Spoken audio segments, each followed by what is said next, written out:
അത്യന്തം വേദനയോടെയാണ് നാം ഇന്ന് ഈ പരിപാടിയിൽ പങ്കെടുത്തുകൊണ്ടിരിക്കുന്നത്. വേദന മാത്രമല്ല, നമുക്ക് ഉള്ളിൽ നിറഞ്ഞു പൊന്തുന്ന പ്രതിഷേധവുമുണ്ട്. നമ്മുടെ പ്രതിഷേധവും നമ്മുടെ ദുഃഖവും നമ്മുടെ വേദനയുമെല്ലാം നമ്മുടെ തൊട്ട അയൽ രാജ്യത്ത് ബംഗ്ലാദേശിൽ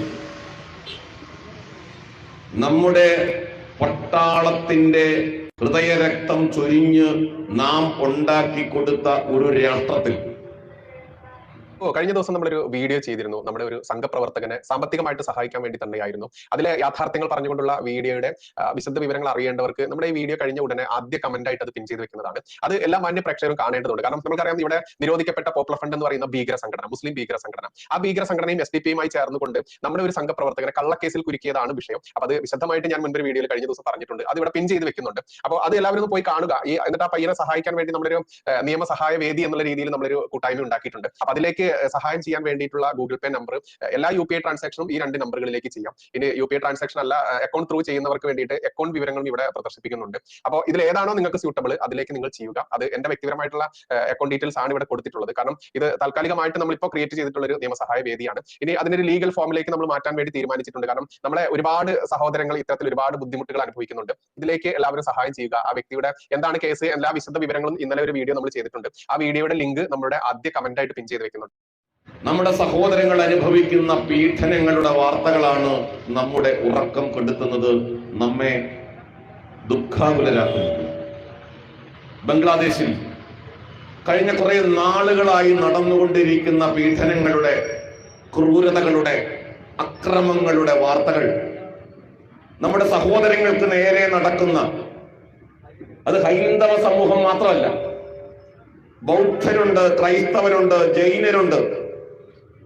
അങ്ങനെ ബംഗ്ലാദേശിലെ മതന്യൂനപക്ഷ സമൂഹങ്ങൾക്കെതിരെ ബംഗ്ലാദേശിലെ സർക്കാർ നോക്കുകുത്തിയായി നിന്നുകൊണ്ട് ബംഗ്ലാദേശ് നാഷണൽ പാർട്ടിയുടെയും ജമാഅത്തെ ഇസ്ലാമിയുടെയും മത തീവ്രവാദ ഗുണ്ടകൾ നിഷ്കരുണം അവിടുത്തെ മതന്യൂനപക്ഷ സമൂഹങ്ങൾക്കെതിരെ നടത്തിക്കൊണ്ടിരിക്കുന്ന അക്രമങ്ങളുടെ വാർത്തകൾ, ചിത്രങ്ങൾ, വീഡിയോകൾ, ഇതെല്ലാം നമ്മെ അങ്ങേയറ്റം ദുഃഖാകുലരാക്കുന്നു, നമ്മിൽ പ്രതിഷേധമുണ്ടാക്കുന്നു.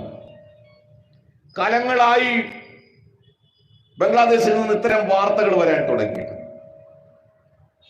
നമുക്കറിയാം, ഇവിടെ നേരത്തെ സൂചിപ്പിച്ച പോലെ ബംഗ്ലാദേശ് പാകിസ്ഥാനെ പോലെ നമ്മുടെ ഒരു ശത്രു രാജ്യമായിട്ട് നമ്മൾ ഒരിക്കലും കണ്ടിട്ടില്ല. കാരണം ബംഗ്ലാദേശിന്റെ സൃഷ്ടി എന്ന് പറയുന്നത് ഭാരതത്തിന്റെ ഒരു സംഭാവനയാണ്. 1971 ബംഗ്ലാദേശ് എന്ന രാഷ്ട്രം രൂപീകരിക്കപ്പെടുന്നത്. ബംഗ്ലാദേശ് എന്ന രാഷ്ട്രം രൂപീകരിക്കാനുള്ള കാരണം പാകിസ്ഥാനിലെ കിഴക്കൻ പാകിസ്ഥാനും അതേപോലെ പശ്ചിമ പാകിസ്ഥാനും തമ്മിലുള്ള അതിരൂക്ഷമായ അഭിപ്രായ ഭിന്നതകൾ. ആ അഭിപ്രായ ഭിന്നതകൾ ഭരണത്തിൽ സ്വാധീനമുണ്ടായിരുന്ന പശ്ചിമ പാകിസ്ഥാനിലെ ഭരണാധികാരികൾ പൂർവ്വ പാകിസ്ഥാനോട് കാണിച്ച അവഗണനയിൽ പ്രതിഷേധിച്ചുകൊണ്ട് കിഴക്കൻ പാകിസ്ഥാനിൽ ഉയർന്നു വന്ന പ്രക്ഷോഭമാണ് ബംഗ്ലാദേശിന്റെ രൂപീകരണത്തിലേക്ക് എത്തിയത്.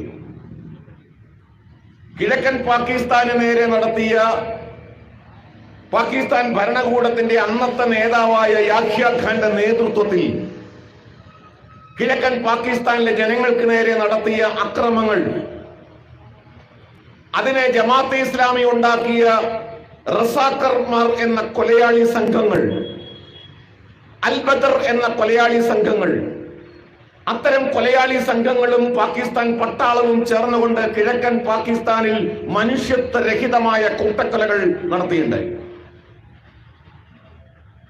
ലക്ഷക്കണക്കിന് കിഴക്കൻ പാകിസ്ഥാനിലെ ആളുകൾ, ഹിന്ദുക്കൾ, മുസ്ലിങ്ങൾ, അവർ ഇന്ത്യയിലേക്ക് അഭയാർത്ഥികളായിട്ട് വന്നു. ഇന്ത്യക്ക് ആ വിഷയത്തിൽ ഇടപെടാൻ പറ്റാത്ത സാഹചര്യം ഉണ്ടായി. ഐക്യരാഷ്ട്രസഭയിൽ ഈ വിഷയം ഉന്നയിച്ചു, ഒരു പരിഹാരം ഉണ്ടായില്ല. ഒടുവിൽ ശ്രീമതി ഇന്ദിരാഗാന്ധി പ്രധാനമന്ത്രിയായിരിക്കുമ്പോഴാണ് ബംഗ്ലാദേശിലെ അന്നത്തെ പാകിസ്ഥാനെതിരായിട്ടുള്ള പട്ടാള നടപടി നമ്മൾ ആരംഭിക്കുന്നത്. 9 ദിവസം കൊണ്ട്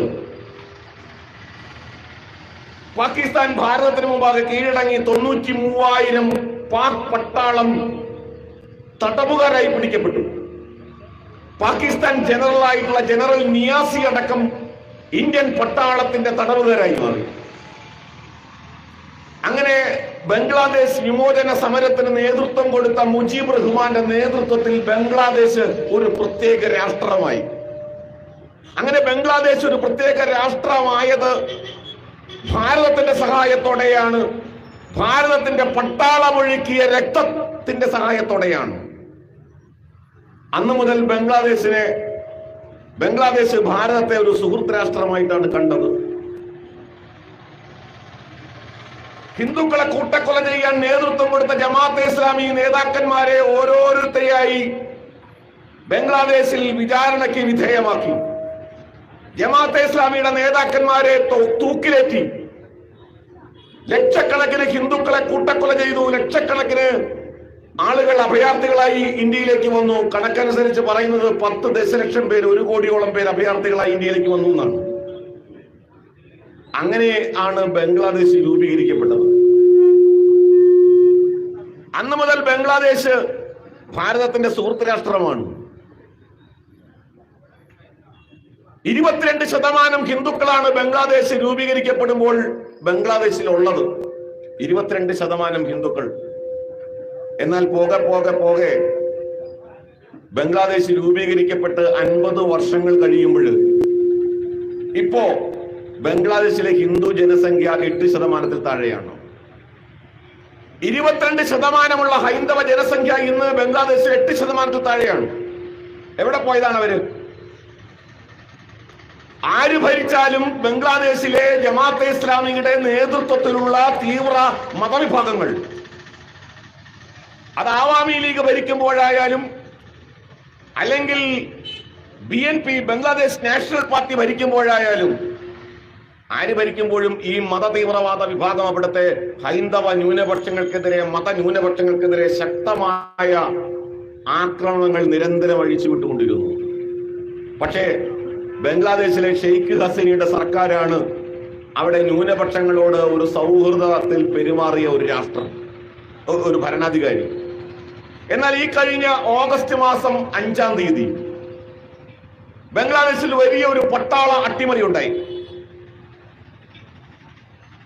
ബംഗ്ലാദേശിലെ ജമാഅത്തെ ഇസ്ലാമിയുടെ നേതൃത്വത്തിൽ, ജമാഅത്തെ ഇസ്ലാമി വളർത്തിയെടുത്ത റസാക്കർമാരുടെ ഗുണ്ടാ സംഘങ്ങളുടെ നേതൃത്വത്തിൽ, ജമാഅത്തെ ഇസ്ലാമിയുടെ വിദ്യാർത്ഥി സംഘടനയായിട്ടുള്ള ഛാത്ര വിഹാറിന്റെ നേതൃത്വത്തിൽ ബംഗ്ലാദേശിൽ വലിയ ഒരു വിപ്ലവം അരങ്ങേറി. ഷെയ്ഖ് ഹസീനയുടെ കൊട്ടാരം വളഞ്ഞു. ഷെയ്ഖ് ഹസീന രാത്രിക്ക് രാത്രി ബംഗ്ലാദേശ് വിട്ട് ഇന്ത്യയിൽ അഭയം തേടി.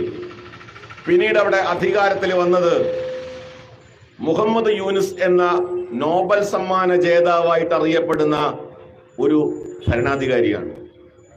മുഹമ്മദ് യൂനുസിനെ നോക്കുകുത്തിയാക്കിക്കൊണ്ട് ബംഗ്ലാദേശിൽ പിന്നീട് അങ്ങോട്ട് ഹിന്ദുക്കൾക്ക് നേരെ നിരന്തരം ആക്രമണങ്ങൾ.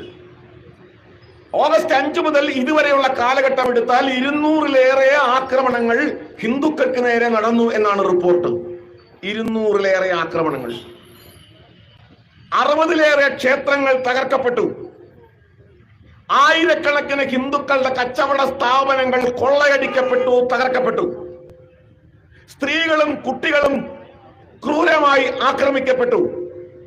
ഏറ്റവും ഒടുവിൽ നമ്മൾ കണ്ടു ഹിന്ദുക്കളുടെ ആധ്യാത്മിക നേതൃസ്ഥാനത്തിരിക്കുന്ന ഇസ്കോണിന്റെ ഹരേ കൃഷ്ണ പ്രസ്ഥാനത്തിന്റെ ആധ്യാത്മിക ആചാര്യനായി അറിയപ്പെട്ട ചിന്മയി ദാസ് പ്രഭുവിനെ അറസ്റ്റ് ചെയ്ത് ജയിലിലടച്ചു. സന്യാസിമാരെ അറസ്റ്റ് ചെയ്യുന്നു. ന്യൂനപക്ഷങ്ങൾക്ക് വേണ്ടി സംസാരിക്കുന്ന ആളുകളെ അറസ്റ്റ് ചെയ്യുന്നു. ഈ സന്യാസിക്ക് വേണ്ടി കോടതിയിൽ ഹാജരായ ഒരു മുസ്ലിം പ്രോസിക്യൂട്ടറെ അടിച്ചു കൊന്നു. എന്ന് വെച്ചാൽ ന്യൂനപക്ഷങ്ങൾക്ക് വേണ്ടി, ബംഗ്ലാദേശിലെ ന്യൂനപക്ഷങ്ങൾക്ക് വേണ്ടി അവിടെ ആരും സംസാരിക്കാൻ പാടില്ല. അവർക്ക് കോടതിയിൽ നിന്നും നീതി കിട്ടാൻ പാടില്ല, കോടതിയിൽ പോയി വാദിക്കാൻ പാടില്ല അവർക്ക് വേണ്ടി. ഇസ്കോണിനെ ഭീകരവാദ പ്രസ്ഥാനമായി പ്രഖ്യാപിക്കണം എന്ന് ആവശ്യപ്പെട്ട് മുസ്ലിം തീവ്രവാദികൾ രംഗത്ത് വന്നിരിക്കുന്നു.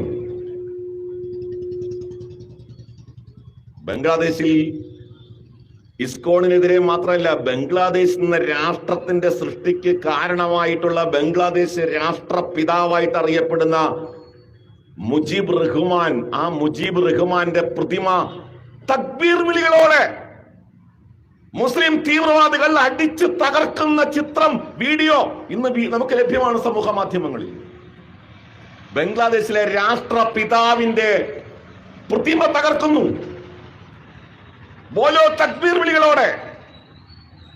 അതിന്റെ കാരണം എന്താണ്? മുജീബ് റഹ്മാൻ ഒരു മതേതരവാദിയായ നേതാവായിരുന്നു. ഷെയ്ഖ് ഹസീന ബംഗ്ലാദേശിലെ ന്യൂനപക്ഷങ്ങളോട് സൗഹൃദം പുലർത്തിയ ഒരു ഭരണാധികാരിയായിരുന്നു. അതുകൊണ്ട് ഹിന്ദുക്കളോട്, ക്രൈസ്തവരോട്, ബൗദ്ധരോട് രാഷ്ട്രത്തിന്റെ നയം മതേതരമായിരിക്കണം എന്ന് പ്രഖ്യാപിച്ച രാഷ്ട്ര പിതാവിനോട് ഒക്കെ ഈ ജമാഅത്തെ ഇസ്ലാമിയുടെ നേതൃത്വത്തിൽ ഇപ്പൊ സമരമാണ്.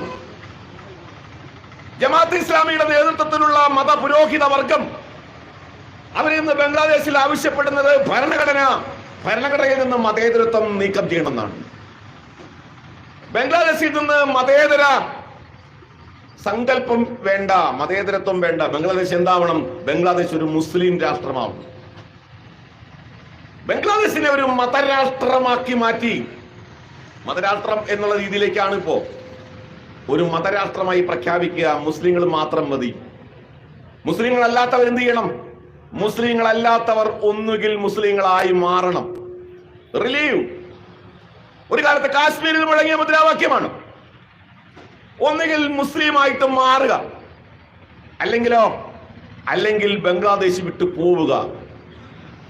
ഗലീവ് ചലീവ്, റിലീവ് ഗലീവ് ചലീവ്, ഈ മുദ്രാവാക്യങ്ങൾ ഒരു കാലത്ത് കാശ്മീരിൽ മുഴങ്ങിയതാണ്. ഇപ്പോൾ അത് ബംഗ്ലാദേശിലെ മുദ്രാവാക്യമാണ്. ഒന്നുകിൽ നിങ്ങൾ മതം മാറുക, അല്ലെങ്കിൽ ബംഗ്ലാദേശ് വിട്ടു പോവുക, അല്ലെങ്കിലോ നിങ്ങൾ കൊല്ലപ്പെടുക.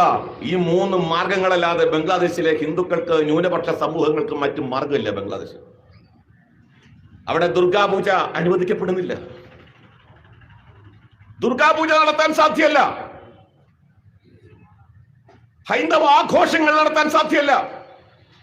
ക്ഷേത്ര പുരോഹിതന്മാരെ പരസ്യമായി അടിച്ചു കൊന്ന് കെട്ടിത്തൂക്കുന്നു. പരസ്യമായി സന്യാസിമാരെ ആക്രമിക്കുന്നു.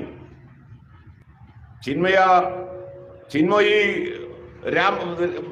ദാസ് പ്രഭുവിനെ കാണാൻ അദ്ദേഹം ജയിലിൽ കിടക്കുന്നു. അദ്ദേഹത്തിന് ഭക്ഷണം കൊടുക്കാൻ പോയ സന്യാസിമാരെ വരെ അറസ്റ്റ് ചെയ്ത് ജയിലിലടച്ചു.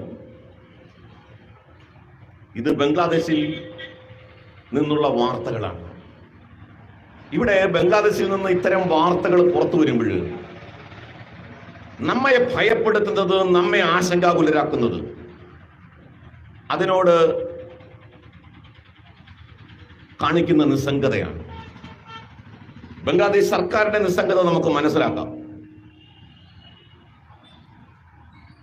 പക്ഷേ ലോകത്തിലെ പല രാജ്യങ്ങളും, യുണൈറ്റഡ് നേഷൻസ് അടക്കം ഈ വിഷയത്തിൽ കാണിക്കുന്ന രണ്ടുവരി പ്രസ്താവനയിൽ ഒതുക്കിക്കൊണ്ട് യുണൈറ്റഡ് നേഷൻസ് അവരുടെ കടമ നിർവഹിക്കുക. എന്തുകൊണ്ടാണ് ഐക്യരാഷ്ട്ര സംഘടന ഈ വിഷയത്തിൽ ശക്തമായി ഇടപെടാത്തത്? ആക്രമിക്കപ്പെടുന്നത് ഹൈന്ദവരാണെങ്കിൽ, ഹിന്ദുക്കളാണെങ്കിൽ അതിനോട് പ്രതികരണം വേണ്ട എന്നാണോ? പാലസ്തീനിലെ, ഗാസയിലെ, ലെബനോണിലെ ഇവിടെയൊക്കെ ആക്രമിക്കപ്പെടുന്നവരുടെ മതം നോക്കി പ്രതികരിക്കുന്നവർ എന്താണ് ബംഗ്ലാദേശിലെ വിഷയത്തിൽ മൗനം പാലിക്കുന്നത്? ലോകരാഷ്ട്രങ്ങളുടെ മനസാക്ഷി ബംഗ്ലാദേശിനോട് മൗനം പാലിക്കുകയാണ്. ലോകത്തെമ്പാടും ബംഗ്ലാദേശിനോട് ഐക്യദാർഢ്യം പ്രഖ്യാപിച്ചുകൊണ്ട് യുണൈറ്റഡ് നേഷൻസ് അടക്കം ശക്തമായ നടപടികൾ എടുക്കേണ്ടതിന് പകരം ബംഗ്ലാദേശ് വിഷയത്തിൽ യുണൈറ്റഡ് നേഷൻസ് കുറ്റകരമായ മൗനം പാലിക്കുകയാണ്. അത്ഭുതമില്ല. കാരണം യുണൈറ്റഡ് നേഷൻസ് എന്ന പേര് നമ്മൾ വിചാരിക്കും അതൊക്കെ അമേരിക്കയുടെ കീഴിലാണ്, അമേരിക്കയുടെ പിടിയിലാണ്, യൂറോപ്യന്മാരുടെ പിടിയിലാണ്. അതൊക്കെ പോയി. ഇപ്പൊ യുണൈറ്റഡ് നേഷൻസ് ഒരു മുസ്ലിം രാജ്യങ്ങളുടെ പിടിയിലാണ്. യുണൈറ്റഡ് നേഷൻസിന്റെ പ്രമേയങ്ങൾ നോക്കിയാൽ അറിയാം, അതുപോലെ ഇസ്രായേൽ പാലസ്തീൻ വിഷയത്തിലുള്ള യുണൈറ്റഡ് നേഷൻസിന്റെ പ്രമേയം എടുക്കൂ. പാലസ്തീൻ ഇസ്രായേലിൽ നടത്തുന്ന കൂട്ടക്കുരുതികളെ കുറിച്ച് യുണൈറ്റഡ് നേഷൻസ് മിണ്ടില്ല. അല്ലെങ്കിൽ റോഹിംഗ്യൻ മുസ്ലിങ്ങൾ മ്യാൻമറിൽ നടത്തുന്ന കൂട്ടക്കൊലയെ കുറിച്ച് മിണ്ടില്ല. പാകിസ്ഥാനിലെ ന്യൂനപക്ഷങ്ങൾക്ക് നേരെ പാകിസ്ഥാൻ ഭരണകൂടം നടത്തുന്ന അക്രമങ്ങളെ കുറിച്ച് യുണൈറ്റഡ് നേഷൻസിൽ മിണ്ടാട്ടില്ല. പക്ഷേ യുണൈറ്റഡ് നേഷൻസ് രംഗത്ത് വരും. എവിടെ, എപ്പോഴാ? പാലസ്തീനിൽ ഇസ്രായേലിന്റെ തിരിച്ചടി ഉണ്ടാകുമ്പോൾ, ഹിസ്ബുള്ളക്കെതിരെ ലെബനോണിൽ ഇസ്രായേലിന്റെ തിരിച്ചടി ഉണ്ടാകുമ്പോൾ, ഇറാനെതിരെ ഇസ്രായേലിന്റെ തിരിച്ചടി ഉണ്ടാകുമ്പോൾ, അപ്പോഴൊക്കെ സമാധാനത്തിന്റെ വക്താക്കളായി യുണൈറ്റഡ് നേഷൻസ് രംഗത്ത് വരും. നമുക്ക് വളരെ ശക്തമായിട്ട് പറയാനുള്ളത്, യുണൈറ്റഡ് നേഷൻസിന്റെ ഈ കാപട്യം ഇനി അധികകാലം നീണ്ടുപോകാൻ നാം അനുവദിക്കാൻ പാടില്ല. ജനങ്ങളുടെ ഭാഗത്ത് നിന്ന് ശക്തമായ പ്രതിഷേധങ്ങൾ ഉണ്ടാവണം. യുണൈറ്റഡ് നേഷൻസിന്റെ കാര്യത്തിൽ മാത്രമല്ല, ഇന്ത്യയിലെ പ്രതിപക്ഷ രാഷ്ട്രീയ പ്രസ്ഥാനങ്ങൾ കാണിക്കുന്ന കുറ്റകരമായ മൗനം, ആ മൗനം നമുക്ക് അംഗീകരിക്കാൻ കഴിയുന്നതാണോ? ബംഗ്ലാദേശിലെ ഹിന്ദുക്കൾക്ക് വേണ്ടി ശബ്ദിക്കാൻ എന്തേ നമ്മുടെ രാഷ്ട്രീയ നേതാക്കന്മാർക്ക് നാവ് പൊന്താത്തത്? പാലസ്തീൻ വിഷയത്തിൽ പാലസ്തീന് വേണ്ടി മെഴുകുതിരി കത്തിച്ച് തെരുവിലിറങ്ങിയ രാഷ്ട്രീയ നേതാക്കന്മാരുണ്ട് നമ്മുടെ നാട്ടിൽ. മുഖ്യമന്ത്രി പിണറായി വിജയൻ പാലസ്തീൻ സംരക്ഷണ സമ്മേളനത്തിൽ 2 or 3 സമ്മേളനത്തിൽ പങ്കെടുത്തു, കേരളത്തിൽ മാത്രം. എന്തേ ബംഗ്ലാദേശിലെ ഹിന്ദു കൂട്ടക്കൊലയ്ക്ക് നേരെ, ഹിന്ദുക്കൾക്ക് നേരെ നടക്കുന്ന അക്രമങ്ങളിൽ മുഖ്യമന്ത്രി പിണറായി വിജയന് പ്രതികരണമില്ലാത്തത്? മുഖ്യമന്ത്രിക്ക് പ്രതികരണമുണ്ടോ? പിണറായി വിജയന് പ്രതികരണമുണ്ടോ? ബംഗ്ലാദേശിലെ ആക്രമിക്കപ്പെടുന്നത് ന്യൂനപക്ഷങ്ങളല്ലേ?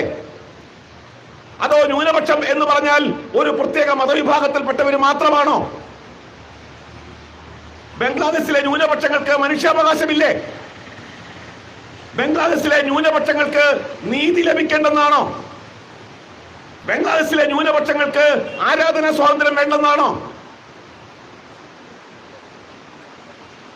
എന്തുകൊണ്ടാണ് കമ്മ്യൂണിസ്റ്റ് നേതാക്കന്മാർ, മുഖ്യമന്ത്രി അടക്കമുള്ളവർ നടിക്കുന്ന ഈ മൗനം? അങ്ങ് ഉത്തണ്ടം പോലുള്ള ഉത്തർപ്രദേശില് എവിടെയെങ്കിലും ഒരു ന്യൂനപക്ഷ സമൂഹത്തിൽപ്പെട്ട ആൾക്ക് നേരെ ആരെങ്കിലും ഒന്ന് തുറച്ചു നോക്കിയാൽ ഫേസ്ബുക്ക് പോസ്റ്റ് ഇടുന്ന ആളാണ് നമ്മുടെ മുഖ്യമന്ത്രി പിണറായി വിജയൻ. എന്താ പിണറായി വിജയന്റെ ഫേസ്ബുക്ക് പോസ്റ്റ് കാണാത്തത്? എന്താ പിണറായി വിജയന്റെ പ്രതികരണം കാണാത്തത്? അതുകൊണ്ട് കേരളത്തിലെ കമ്മ്യൂണിസ്റ്റ് പാർട്ടി, ഇന്ത്യയിലെ കമ്മ്യൂണിസ്റ്റ് പാർട്ടി നേതൃത്വം ബംഗ്ലാദേശിലെ അക്രമങ്ങൾക്കെതിരെ കേവലം 2 വരി പ്രസ്താവന നടത്തിയത്. പോളിറ്റ് ബ്യൂറോ 2 വരി പ്രസ്താവന, അതിനപ്പുറത്തേക്ക് ഒന്നും ഉണ്ടായില്ല. ഞാനിവിടെ കമ്മ്യൂണിസ്റ്റ് പാർട്ടിയുടെ ഈ ഇരട്ടത്താപ്പ് നാം മനസ്സിലാക്കേണ്ടിയിരിക്കുന്നു. കമ്മ്യൂണിസ്റ്റ് നേതാക്കന്മാരടക്കമാണ് ബംഗ്ലാദേശിൽ കൊല ചെയ്യപ്പെട്ടത്. കമ്മ്യൂണിസ്റ്റ് നേതാക്കന്മാരടക്കം ബംഗ്ലാദേശിൽ കൊല ചെയ്യപ്പെട്ടു. എന്താണ് കമ്മ്യൂണിസ്റ്റ് പാർട്ടിക്ക് മൗനം? എന്തുകൊണ്ടാണ് മൗനം? ഇപ്പൊ നോക്കി, അടുത്ത ദിവസമാണ് ഉത്തർപ്രദേശില് സംബൽ എന്ന് പറയുന്ന ഒരു ഗ്രാമത്തിൽ ഒരു പള്ളിയുടെ വിഷയവുമായിട്ട് വലിയ കലാപം ഉണ്ടായി. വെടിവെപ്പിൽ 5 പേര് കൊല്ലപ്പെട്ടു. നമ്മളെ കമ്മ്യൂണിസ്റ്റ് പാർട്ടിയുടെ, കോൺഗ്രസിന്റെ വല്ല പ്രതികരണം കണ്ടോ? യോഗി ഭരിക്കുന്ന ഉത്തർപ്രദേശ്, BJP ഭരിക്കുന്ന ഉത്തർപ്രദേശ്, പള്ളിയുമായി ബന്ധപ്പെട്ട സംഘർഷം, കൊല്ലപ്പെട്ടത് മുസ്ലിങ്ങൾ. എന്തേ കേരളത്തിലെ മാധ്യമങ്ങൾ ചർച്ച ചെയ്യാതിരുന്നത്? എന്തേ കേരളത്തിലെ രാഷ്ട്രീയ നേതാക്കന്മാർ ന്യൂനപക്ഷങ്ങൾ പീഡിപ്പിക്കപ്പെടുന്നു, ന്യൂനപക്ഷങ്ങൾ വേട്ടയാടപ്പെടുന്നു എന്നൊരു പ്രസ്താവനയും നമ്മൾ കണ്ടില്ലല്ലോ. ഇവിടെ നിന്ന് മുസ്ലിം ലീഗിന്റെ കുറച്ച് നേതാക്കന്മാർ അങ്ങോട്ട് പോയതൊഴിച്ചാൽ നമ്മൾ കേരളത്തിലെ മാധ്യമങ്ങൾ സംബാൽ വിഷയത്തിൽ വലിയ ചർച്ച നടത്തിയതായിട്ട് കാണുന്നില്ല. അന്തിച്ചർച്ചകളിൽ പൊട്ടിത്തെറികൾ ഉണ്ടായില്ല. എന്താ കാരണം? കാരണം സംബാലിൽ കൊല്ലപ്പെട്ടത് മുസ്ലിങ്ങളാണ്, കൊന്നത് മുസ്ലിങ്ങളാണ്. സംബാലിലെ 2 വിഭാഗം മുസ്ലിം വിഭാഗങ്ങൾ തമ്മിലടിച്ചതാണ്. പോലീസിന്റെ വെടിവെപ്പിലല്ല അവർ കൊല്ലപ്പെട്ടത്. നാടൻ തോക്കുകൾ ഉപയോഗിച്ചുകൊണ്ടുള്ള വെടിവെപ്പാണ് സംബാലിൽ നടന്നത്. പോലീസിന്റെ വെടിവെപ്പ് അവിടെ നടന്നിട്ടില്ല. പോലീസ് വെടിവെക്കുന്ന ഒരു ചിത്രവും നമുക്ക് ലഭ്യമല്ല. അവിടെ മുസ്ലിങ്ങളിലെ തുർക്കി വിഭാഗവും പഠാൻ വിഭാഗവും തമ്മിലുള്ള പ്രാദേശിക വിഷയം, 2 വിഭാഗങ്ങൾ തമ്മിലുള്ള സംഘർഷമാണ് വെടിവെപ്പിലേക്ക് മാറിയത്. അപ്പൊ കൊല്ലപ്പെട്ടത് മുസ്ലിങ്ങൾ, കൊന്നത് മുസ്ലിങ്ങൾ. അപ്പൊ ചർച്ച വേണ്ട, മാധ്യമങ്ങൾക്ക് ചർച്ചയില്ല. മറിച്ചത് അവിടെ കൊല്ലപ്പെട്ടത് മുസ്ലിങ്ങളും കൊന്നത് മറ്റു മതവിഭാഗത്തിൽപ്പെട്ടവരുമായിരുന്നെങ്കിൽ നമ്മുടെ നാട്ടിൽ ഈ രാഷ്ട്രീയ നേതാക്കന്മാരൊക്കെ കൂടി എത്ര ചർച്ച നടത്തുമായിരുന്നു, എത്ര ബഹളം വയ്ക്കുമായിരുന്നു. സെലക്റ്റീവാണ് പ്രതികരണം. ആരാണ് കൊല്ലപ്പെടുന്നത്, ആരാണ് പ്രതി, ആരാണ് വാദി എന്ന് നോക്കിയിട്ട് മാത്രമാണ് കേരളത്തിലെ മാധ്യമങ്ങൾ, കേരളത്തിലെ രാഷ്ട്രീയ നേതൃത്വം പ്രതികരിക്കുന്നത്. നോക്കൂ, കോൺഗ്രസിന് മിണ്ടാട്ടമില്ല, കമ്മ്യൂണിസ്റ്റ് പാർട്ടിക്ക് മിണ്ടാട്ടമില്ല, കോൺഗ്രസിന് മിണ്ടാട്ടമുണ്ടോ? രാഹുൽ ഗാന്ധി ബംഗ്ലാദേശിലെ കൂട്ടക്കൊലയെ കുറിച്ച് എന്തെങ്കിലും പറഞ്ഞോ? ഇന്ദിരാഗാന്ധിയുടെ മൂക്ക്, ഇന്ദിരാഗാന്ധിയുടെ മുഖം അങ്ങനെ തന്നെ വാർത്തെടുത്തു എന്ന് പറഞ്ഞ് കൊണ്ടു നടക്കുന്ന പ്രിയങ്ക ഗാന്ധി ബംഗ്ലാദേശിനെ കുറിച്ച് എന്തെങ്കിലും പറഞ്ഞോ? പറഞ്ഞില്ല. കാരണം അവിടെ കൊല ചെയ്യപ്പെടുന്നത് ഹിന്ദുക്കളാണ്. ന്യൂനപക്ഷം എന്ന് പറഞ്ഞാൽ ബംഗ്ലാദേശിലെ ന്യൂനപക്ഷം ന്യൂനപക്ഷമല്ല. അവിടെ കൊല ചെയ്യുന്ന മതവിഭാഗം ഏതാണോ, കൊല്ലപ്പെടുന്നവരാരാണോ, അങ്ങനെ നോക്കി മാത്രമാണ് പ്രതികരണം. അതുകൊണ്ട് കോൺഗ്രസിന് പ്രതികരണമില്ല. കോൺഗ്രസ് നേതാക്കന്മാര് ബംഗ്ലാദേശ് വിഷയത്തില് ബംഗ്ലാദേശിലെ ന്യൂനപക്ഷങ്ങൾക്ക് ഐക്യദാർഢ്യം പ്രഖ്യാപിച്ചുകൊണ്ട് ഏതെങ്കിലും തരത്തിലുള്ള ഒരു പരിപാടി നടത്തിയതായിട്ട് നമ്മൾ എവിടെയെങ്കിലും കണ്ടോ? നാളിതുവരെ കഴിഞ്ഞ ഓഗസ്റ്റ് മുതൽ ബംഗ്ലാദേശിലെ ഹിന്ദുക്കൾ വേട്ടയാടപ്പെടുകയാണ്, അവിടുത്തെ ക്ഷേത്രങ്ങൾ തകർക്കപ്പെടുകയാണ്. ബംഗ്ലാദേശിലെ ജമാഅത്തെ ഇസ്ലാമിക്കെതിരെ, ബംഗ്ലാദേശിലെ മത തീവ്രവാദികൾക്കെതിരെ കോൺഗ്രസ് ഒരു ശബ്ദം ഉന്നയിച്ചോ? ഉന്നയിക്കില്ല. കാരണം ജമാഅത്തെ ഇസ്ലാമി എന്ന് പറയുന്നാൽ ബംഗ്ലാദേശിലെ ജമാഅത്തെ ഇസ്ലാമി തന്നെയാണ് ഇന്ത്യയിലെ ജമാഅത്തെ ഇസ്ലാമി. ബംഗ്ലാദേശിലെ ജമാഅത്തെ ഇസ്ലാമിയാണ് കേരളത്തിലെ ജമാഅത്തെ ഇസ്ലാമി. ആ ജമാഅത്തെ ഇസ്ലാമിയുടെ നടത്തുന്ന സ്ഥാപനമാണ് മാധ്യമവും മീഡിയവും. ജമാഅത്തെ ഇസ്ലാമിയെ പിണക്കാൻ കോൺഗ്രസ് തയ്യാറില്ല. നമ്മൾ കണ്ടില്ലേ കഴിഞ്ഞ പാലക്കാട് തെരഞ്ഞെടുപ്പിൽ ജമാഅത്തെ ഇസ്ലാമി അടക്കമുള്ള മത തീവ്രവാദ സംഘടനകൾ, SDPI പോലുള്ള മത തീവ്രവാദ സംഘടനകൾ കോൺഗ്രസിന് വേണ്ടി പ്രവർത്തിച്ച് കോൺഗ്രസിനെ ജയിപ്പിക്കാൻ പാലക്കാട് മുസ്ലിം വീടുകൾ കയറി ഇറങ്ങി പ്രചരണം നടത്തിയ ചിത്രം നമ്മൾ കണ്ടു. എന്ന് വെച്ചാൽ മത തീവ്രവാദികളുടെ തോളിൽ കൈയിട്ടുകൊണ്ടാണ് കോൺഗ്രസ് പ്രവർത്തിക്കുന്നത്. ഈ കഴിഞ്ഞ ദിവസം നമ്മൾ കണ്ടു, കായംകുളം MLA, കരുനാഗപ്പള്ളി MLA, കോൺഗ്രസിന്റെ നേതാവ് CR മഹേഷ് SDPIയുടെ വഖഫ് സംരക്ഷണ സമ്മേളനത്തിലെ മുഖ്യ പ്രാസംഗികനാണ്. SDPI സമ്മേളനത്തിലെ കോൺഗ്രസ് MLA മുഖ്യ പ്രാസംഗികനാണ്. എന്ന് വെച്ചാൽ ബംഗ്ലാദേശിലെ ന്യൂനപക്ഷ വേട്ടക്കെതിരെ ഇവർ സംസാരിക്കില്ല. കാരണം ബംഗ്ലാദേശിലെ ന്യൂനപക്ഷ വേട്ടയ്ക്ക് നേതൃത്വം കൊടുക്കുന്നത് ജമാഅത്തെ ഇസ്ലാമിയാണ്.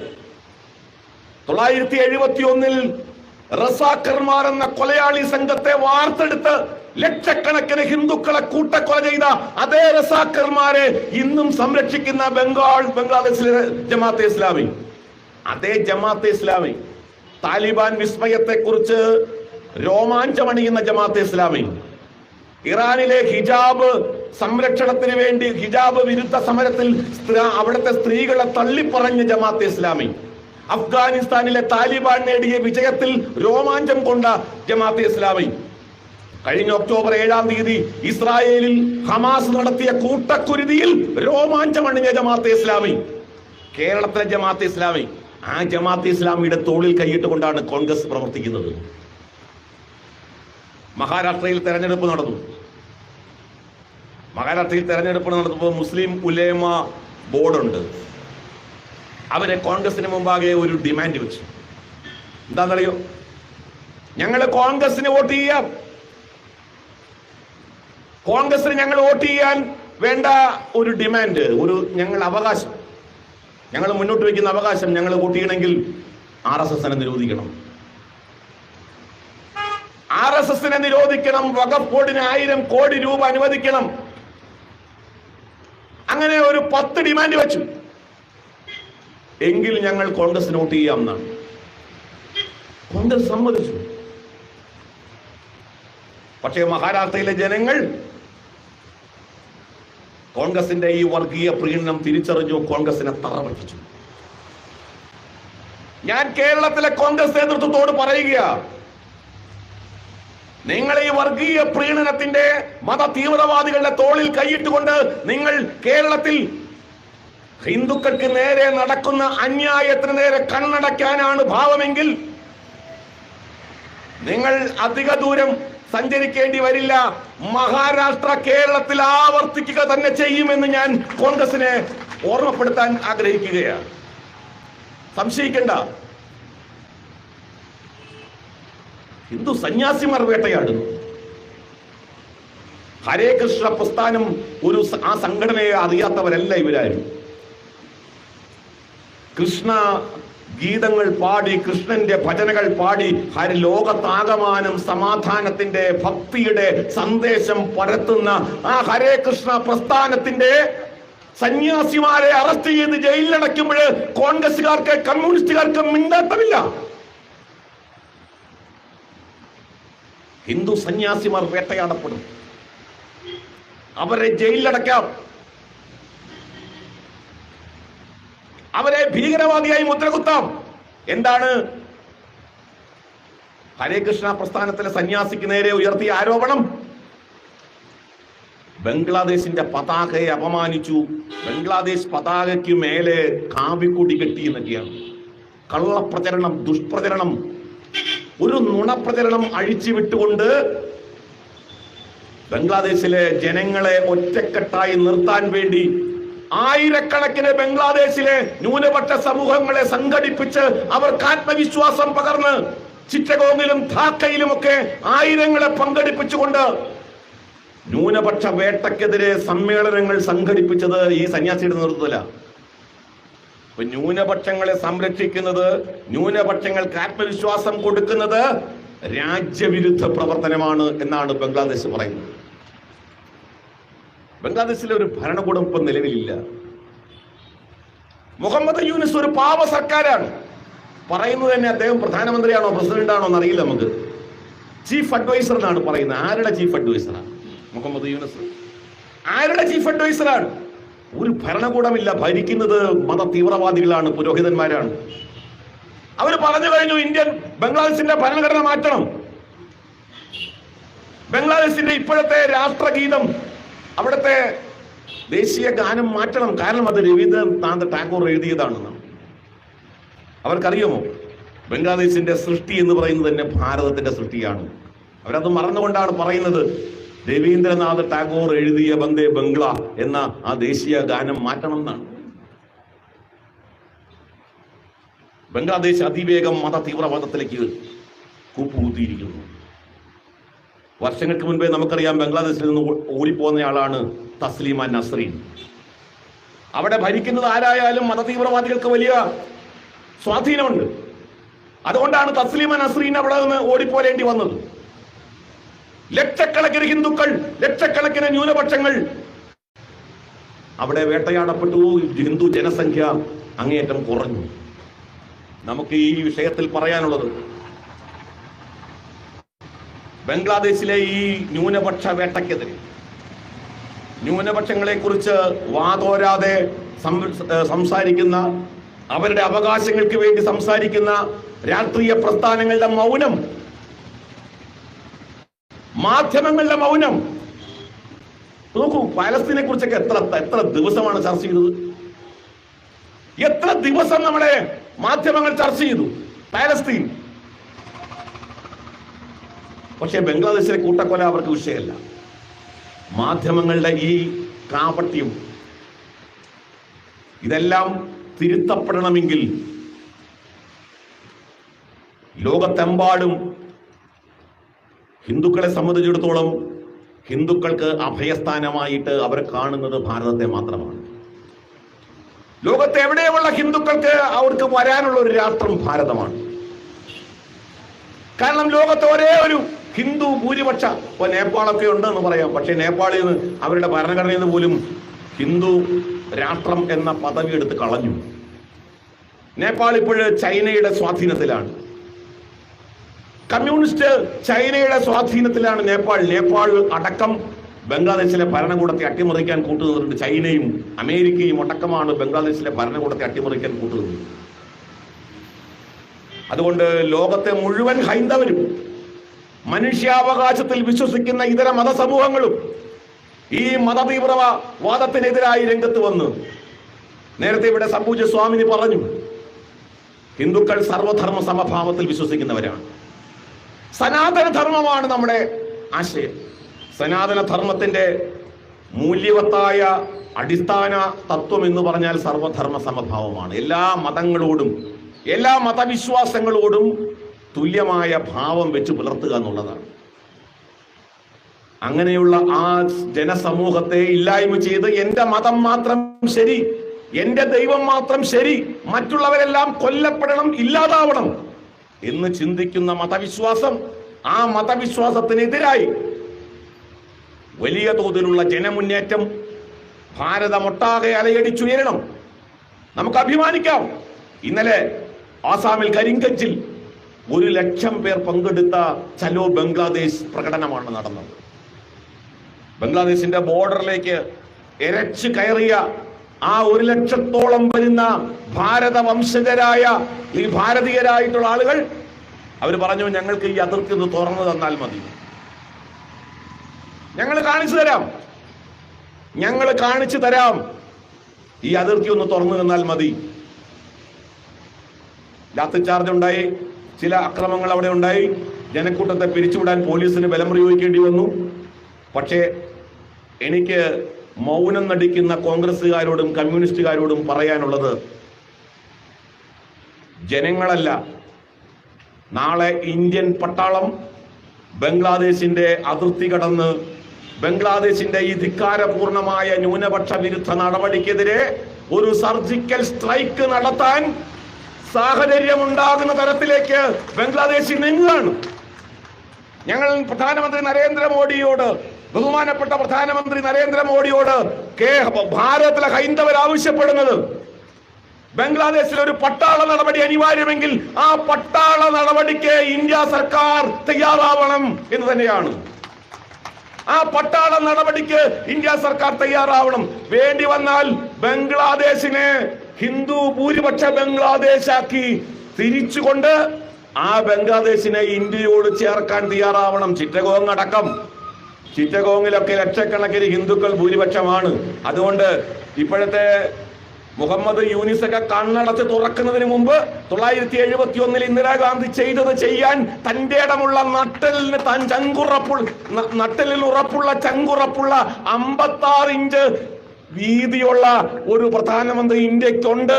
അതുകൊണ്ട് ബംഗ്ലാദേശിന്റെ മണ്ണിൽ ഇന്ത്യയുടെ പട കടന്നു വരുന്ന, ഇന്ത്യൻ പുലിക്കുട്ടികൾ കടന്നു വരുന്ന സാഹചര്യം ഉണ്ടാവാതിരിക്കണമെങ്കിൽ ബംഗ്ലാദേശ് ചരിത്രത്തിൽ നിന്ന് പാഠം ഉൾക്കൊള്ളണം എന്ന് മാത്രം പറഞ്ഞുകൊണ്ട് ഈ സമ്മേളനത്തിലെ ബംഗ്ലാദേശിലെ ഹൈന്ദവ അല്ലെങ്കിൽ മത ന്യൂനപക്ഷ സമൂഹത്തോടുള്ള നമ്മുടെ ഐക്യദാർഢ്യം ഒരിക്കൽ കൂടി ഉറക്കെ പ്രഖ്യാപിച്ചുകൊണ്ട് ബംഗ്ലാദേശിലെ ന്യൂനപക്ഷങ്ങൾ, അവരോട് നമ്മൾ പറയുന്നത്, ബംഗ്ലാദേശിലെ നിങ്ങൾ ഒറ്റയ്ക്കല്ല, ബംഗ്ലാദേശിലെ ജനങ്ങൾ ഒറ്റയ്ക്കല്ല, ബംഗ്ലാദേശിലെ ന്യൂനപക്ഷം ഒറ്റയ്ക്കല്ല, നാം അവർക്കൊപ്പമുണ്ട്. അവരുടെ വേദനയിൽ, അവരുടെ ദുഃഖത്തിൽ, അവരുടെ സന്തോഷത്തിൽ ഒക്കെ ഭാരതീയർ അവർക്കൊപ്പമുണ്ട്. അതുകൊണ്ട് അവർക്കൊപ്പമുള്ള നമ്മുടെ ഐക്യദാർഢ്യം ഉച്ചത്തിൽ പ്രഖ്യാപിച്ചുകൊണ്ട് ബോലോ Bharat Mata key, ബോലോ Bharat Mata key, ബോലോ Bharat Mata key, Vande Mataram.